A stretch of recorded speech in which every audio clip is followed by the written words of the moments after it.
नमस्कार. स्वामी कृपा या चॅनेलमध्ये आपल्या सर्वांचे स्वागत आहे.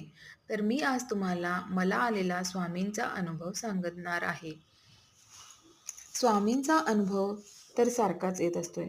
पण अगदीच रिसेंटली आलेला अनुभव म्हणजे आम्ही एकदा कराडला जात असताना कासेगावजवळ आमची फोर व्हीलर बंद पडली. गाडी चालू होण्याचे काहीच मार्ग दिसत नव्हते. अंधार पडत होता. मी, माझे मिस्टर आणि माझी मुलगी आम्ही तिघंजण होतो.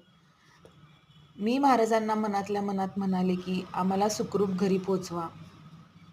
10 मिनिटात 2 अज्ञात व्यक्ती आले आणि त्यांनी माझ्या मिस्टरांना मदत केली आणि थोडी का होईना गाडी चालू झाली आणि आम्ही 1 तासानंतर आमच्या घरी सुखरूप पोहोचलो. ही सगळी स्वामींची कृपा आहे. श्री स्वामी समर्थ.